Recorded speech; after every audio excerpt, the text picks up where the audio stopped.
Rasanya yang juara membuat pempek masuk dalam peringkat pertama dari 100 olahan ikan terlezat di dunia. Hebatnya, makanan khas Palembang mengalahkan sushi, hidangan seafood dari Jepang.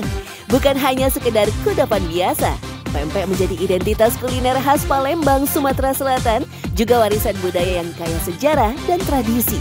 Dari beragam jenis pempek, ternyata ada yang lagi viral dan diburu warga lokal dan wisatawan loh. Setiap harinya ribuan pempek terjual, lantaran harganya murah meriah, hanya Rp1.000. Ya, pempek tumpah.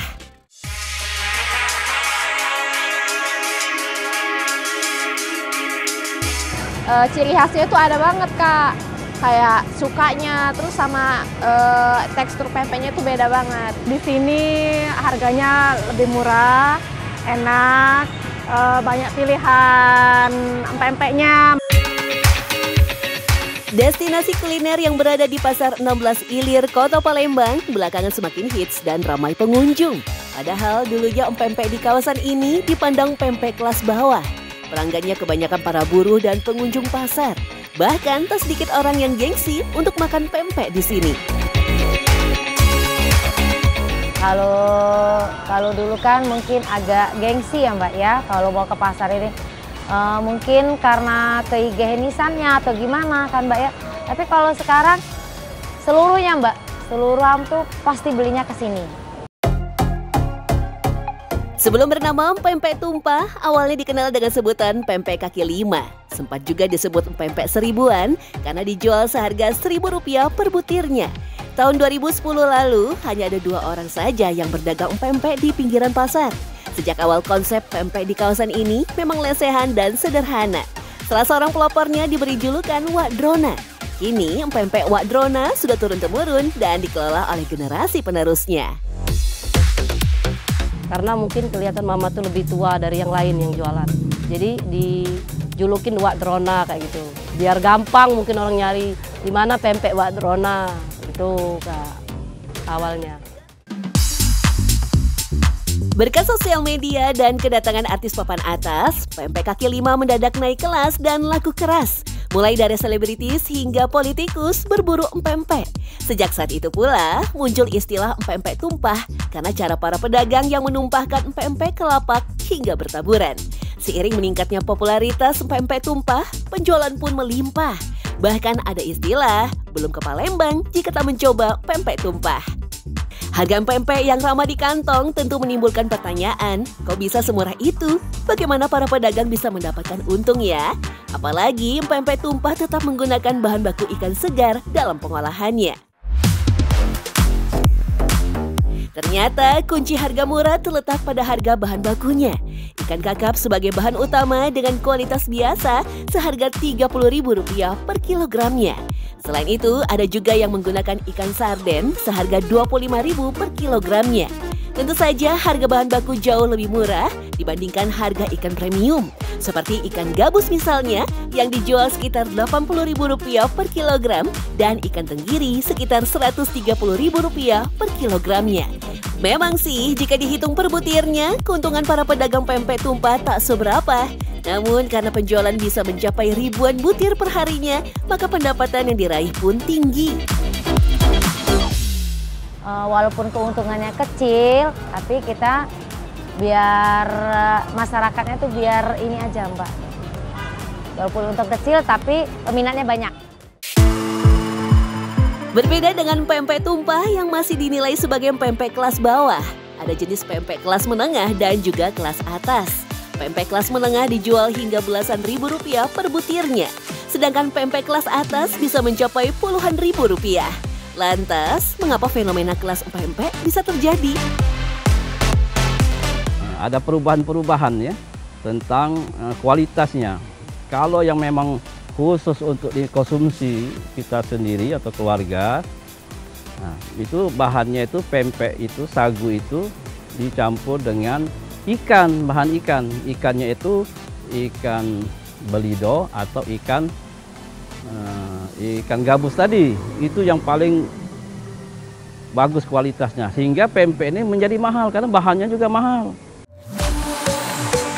Segmentasi pasar tentu berpengaruh terhadap kelas empek-empek. Kelas empek-empek bawah biasanya dijual di kaki lima, sementara empek-empek kelas menengah dijual di toko atau restoran lokal, sedangkan empek-empek kelas atas dijual di restoran mewah atau dikemas secara eksklusif.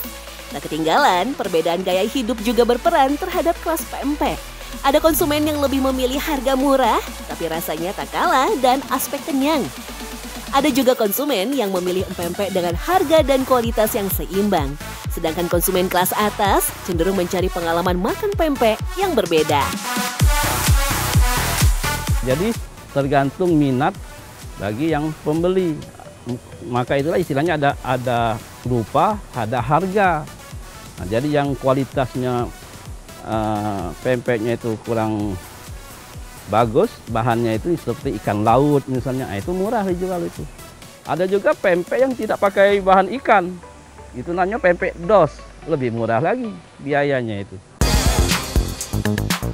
Fenomena kelas empek-empek juga bisa terjadi karena dulunya empek-empek hanya dihidangkan di lingkungan keraton Kesultanan Palembang Darussalam sekitar abad 17 hingga abad 19. Pada zaman itu, empek-empek juga sering dijadikan sebagai bekal dalam perjalanan jauh menggunakan transportasi perahu.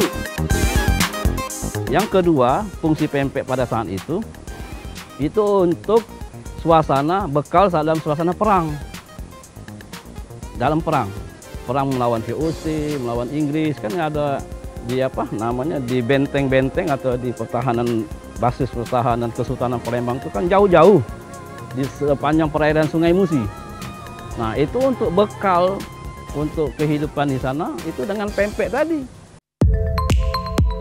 Setelah Kesultanan dihapuskan oleh kolonial Belanda pada tahun 1823, pempek mulai dibuat dan dijual masyarakat secara luas. Kuliner yang awalnya disebut dengan kelesan semakin populer semenjak ada keturunan Tionghoa yang berkeliling kampung menjajakan pempek. Orang keturunan Cina atau Tionghoa ini kan kalau di Palembang itu sering disebut dengan apek. Apek itu dipanggil apek. Jadi dia kemudian berdaganglah dia masuk keluar kampung. Menjajakan pempek ini tadi. Nah, sehingga orang-orang yang sering nongkrong di pinggir jalan atau nongkrong di tempat rumah masing-masing, kemudian si apek ini disapa atau dipanggil dengan sebutan apek kan? Pek, sini pek, sini. Nah, mampir pek. Nah. Terlepas dari empek-empek murah, hal yang unik dari kebiasaan orang Palembang adalah cara makan pempek. Ketimbang dicocolkan ke dalam cuko, mereka cenderung lebih sering menyeruputnya. Cara ini dinilai paling pas karena rasa cuko terasa lebih nendang. Rasa pedas, manis, asam, dan gurih dari cuko langsung menempel di lidah dan tenggorokan. Aroma khas dari bawang putih, ebi, dan gula merahnya juga terasa lebih nikmat. Selain itu, orang Palembang terbiasa menempatkan cuko di bangku kecil sehingga lebih praktis untuk menyeruputnya daripada dicocol, apalagi jika jenis empek-empeknya besar seperti kapal selam atau lenjer. Segala kenikmatan pempek tak bisa lepas dari kehidupan orang Palembang. Bahkan, mereka bisa mengonsumsi empek-empek sepanjang hari. Itulah kalau tradisi wong Palembang itulah Mbak. Tidak makan cuko rasanya udah hidup Mbak. Kalau udah makan cuko, udah makan pempek rasanya udah hidup Mbak, jiwa ini Mbak. Jadi setiap hari tuh kalau nggak terbiasa makan pempek, makan cuko tuh harus makan setiap hari tuh Mbak. Iya jujur, kita orang Palembang itu kalau yang makan makanan lain tuh mudah bosen. Kalau pempek ini nggak ada bosennya Kak. Dalam sehari itu aja nggak ngirup cuko, katong Palembang itu tidak lemak Pak. Ada 9 jenis empek-empek, mulai dari empek-empek lenjer, empek-empek adaan, empek-empek kapal selam, empek-empek keriting, empek-empek kulit, dan lainnya. Kalian tim pempek mana nih?